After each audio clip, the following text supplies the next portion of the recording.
vì sao anh cứ im không trả lời? Tại vì anh có lý do của riêng anh.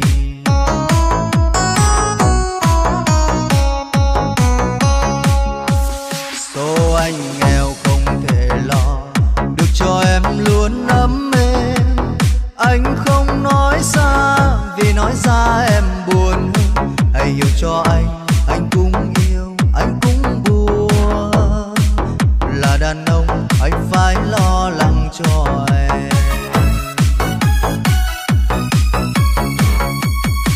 Đừng buồn đừng hờn anh mà em, và hãy cho anh thời gian để chứng minh anh cần em. Anh sẽ cố gắng, anh làm tất cả cũng vì em đừng suy nghĩ. Dù là nhọc nhằn không hề chi, và anh sẽ không bao giờ lùi bước dù khó khăn. Và anh sẽ không bao giờ anh bỏ em. Và anh sẽ không bao giờ anh bỏ tay.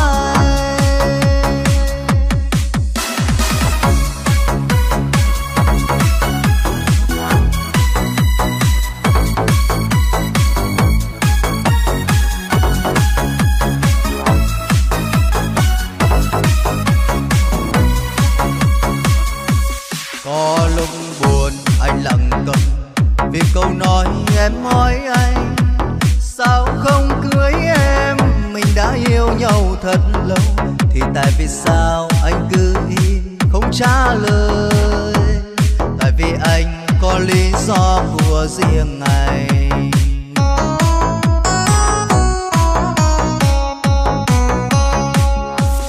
Số anh nghèo không thể lo được cho em luôn ấm êm. Anh không nói ra vì nói ra em buồn hơn. Hãy hiểu cho anh cũng yêu, anh cũng buồn. Là đàn ông anh phải lo lắng cho em. Đừng buồn đừng hờn anh mà em, và hãy cho anh thời gian để chứng minh anh cần em. Anh sẽ cố gắng, anh làm tất cả cũng vì em đừng suy nghĩ. Dù là nhọc nhằn không hề chi, và anh sẽ không bao giờ lùi bước dù khó khăn. Và anh sẽ không bao giờ anh bỏ em. Và anh sẽ không bao giờ anh bỏ tay.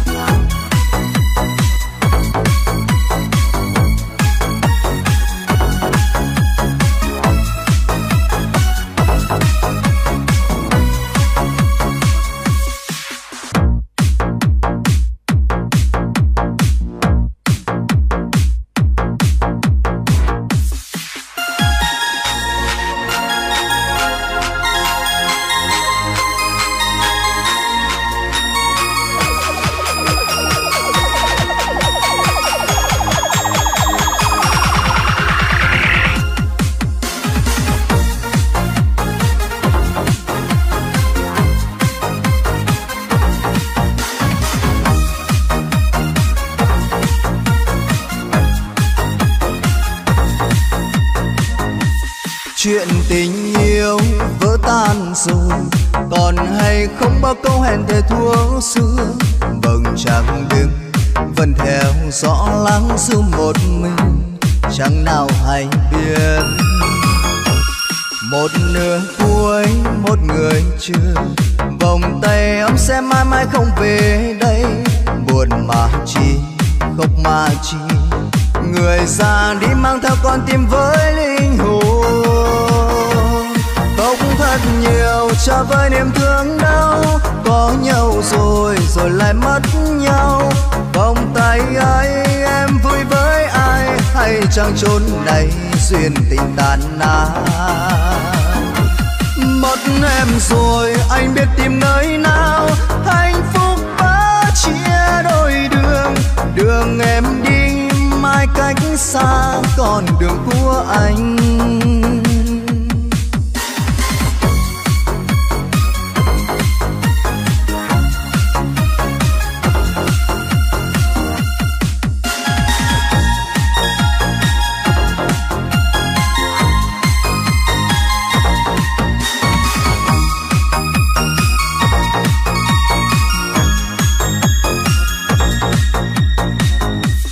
Chuyện tình yêu vỡ tan rồi, còn hay không bao câu hẹn thề thuở xưa. Vầng trăng đứng vẫn theo gió lắng du một mình, chẳng nào hay biết. Một nửa cuối một người chưa, vòng tay ấm sẽ mãi mãi không về đây. Buồn mà chi, khóc mà chi, người già đi mang theo con tim với linh hồn. Khóc thật nhiều cho với niềm thương đau, có nhau rồi rồi lại mất nhau. Vòng tay ấy em vui với ai, hay chẳng chốn này duyên tình tàn nát.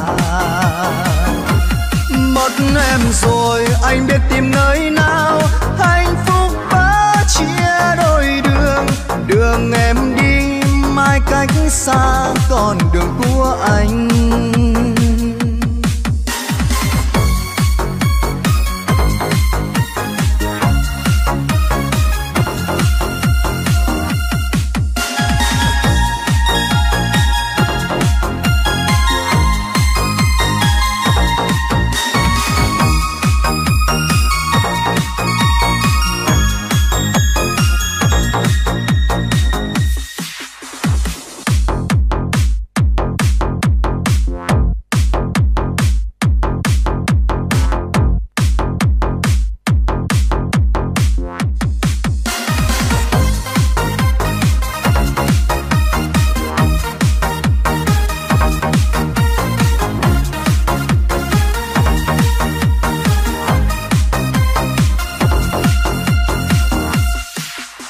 lời nói đầu môi em ơi chắn lưỡi đầu môi. Phải xa đành thôi sao em gian dối người ơi. Vì sao tình tôi chân thành bên em đã lâu, vì sao em tôi không yêu vì sao. Dù biết tình yêu xưa nay vẫn có hợp tan, phải đâu đành thôi quên bao yêu dấu thời gian. Nhìn mưa rơi ngoài hiên nghe tình tôi lao sao trên miên. Một ngày kia em có quay về, đã không yêu thì thôi ta gặp nhau làm chi. Em bao xót xa mình tôi em ơi tình si. Em như áng mây trên trời và hỏi xa xôi. Cho dù tôi đã cố níu giữ tình em, đã không yêu thì thôi em cần chi gian dối. Thêm bao trái ngang cuộc tình nụ cười đầu môi. Mưa răng mắt trên môi sầu tình nhạt đơn côi. Dù xa nhưng trong tim tôi mình em thôi.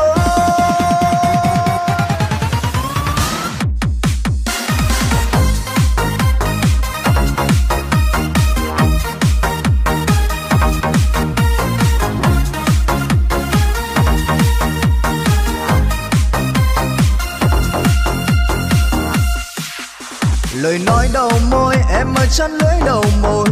Phải xa đành thôi sao em gian dối người ơi. Vì sao tình tôi chân thành bên em đã lâu, vì sao em tôi không yêu vì sao.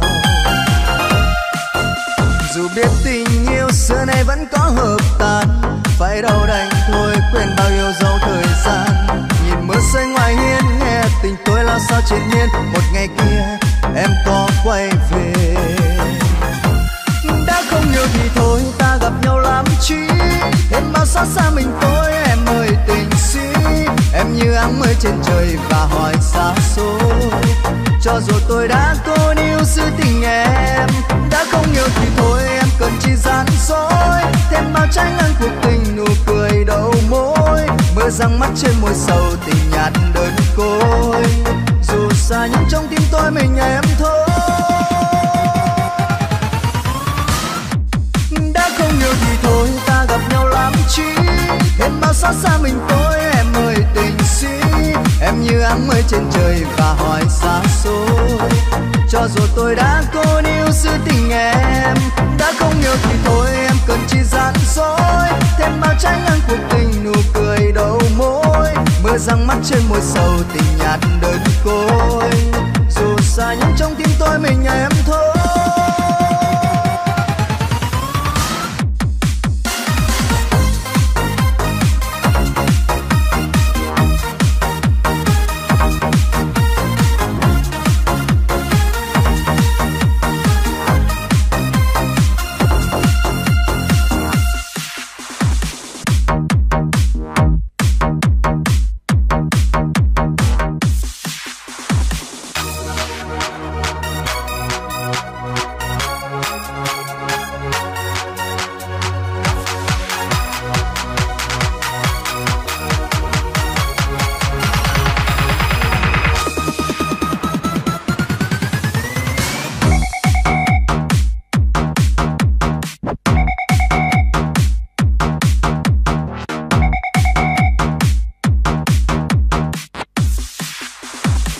cho em tình yêu ban sơ và anh cho em giấc mơ êm đềm. Anh yêu em tình yêu ngây thơ và anh trao em trái tim. Anh ôm em vòng tay đam mê và anh hôn em ngất ngây môi mềm. Em theo anh về nơi xa xăm, một nơi của riêng đôi mình. Tình yêu đầu tiên anh đã trao em rồi, hãy giữ anh bên em một đời. Người cùng anh đi khắp muôn phương trời, cho nhau những ngày vui. Ngày vui là khi anh có em trong đời, lúc vắng em anh quên nụ cười. Người ấy cùng anh bay suốt trong đêm dài, trong cơn say tình anh. Xin dành trọn cho anh ngàn muôn chiếc hôn nồng say. Xin ghi chặt vai anh, đừng buông lời đôi cánh tay. Xin dành trọn cho anh, đừng đem sớt chia tình em cho ai. Xin ở lại bên anh, đừng vội vàng say goodbye.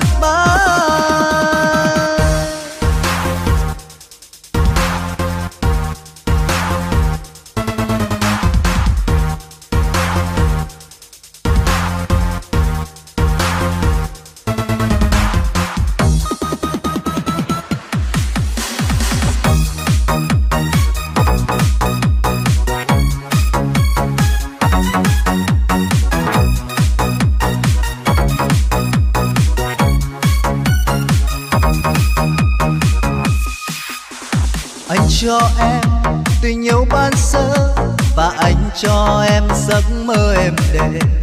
Anh yêu em tình yêu ngây thơ và anh trao em trái tim. Anh ôm em vòng tay đam mê và anh hôn em ngất ngây môi mềm. Em theo anh về nơi xa xăm, một nơi của riêng đôi mình.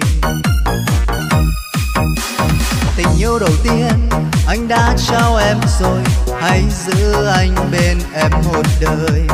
Người cùng anh đi khắp muôn phương trời, cho nhau những ngày vui. Ngày vui là khi anh có em trong đời, lúc vắng em anh quên nụ cười. Người ấy cùng anh bay suốt trong đêm dài, trong cơn say tình anh. Xin dành trọn cho anh ngàn muôn chiếc hôn nồng say. Xin ghi chặt vai anh, đừng buông lời đôi cánh tay. Xin dành trọn cho anh, đừng đem sớt chia tình em cho ai. Xin ở lại bên anh, đừng vội vàng say goodbye.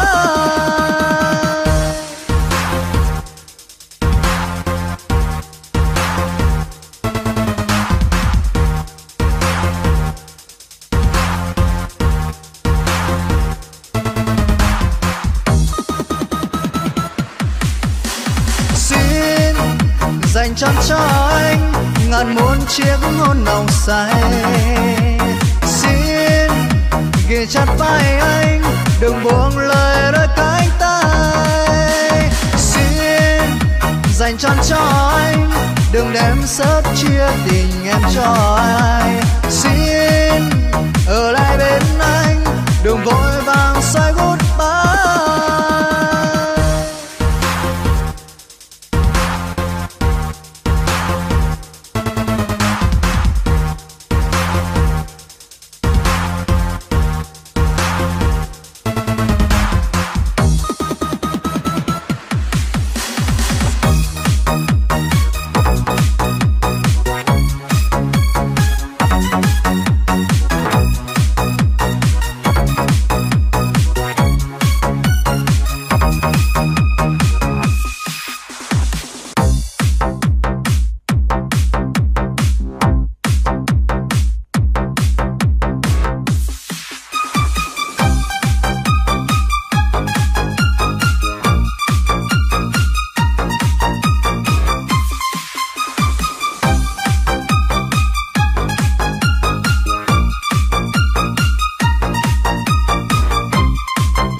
yêu thương mong mơ anh chép thành một bài thơ, gửi cho em cả bầu trời thương nhớ. Đêm nay anh bơ vơ nghe gió mây sau hừng hờ, em có biết tim anh mong chờ.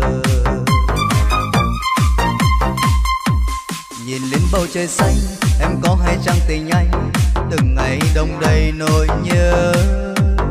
Anh yêu em mãi mãi, nhớ thương em trong đêm dài, lòng anh sẽ không bao giờ phai. Giờ anh nơi phương xa, em coi chăng tình ta ngày càng không thể cách xa. Một mình anh bơ vơ, trái tim anh mong chờ, từng ngày đông đầy nỗi nhớ. Và em có biết trái tim anh bây giờ đang giá lạnh, vì thiếu hơi ấm của em. Một liều thuốc anh khắc trong tim, mãi mãi anh kiếm tìm, để trái tim mình thôi mong nhớ. Giờ mình anh bơ vơ, nỗi nhớ anh mong chờ, người ở phương xa em có hiểu. Một liều thuốc trong trái tim yêu, duy nhất chỉ một liều, đó chính là em trở về bên anh.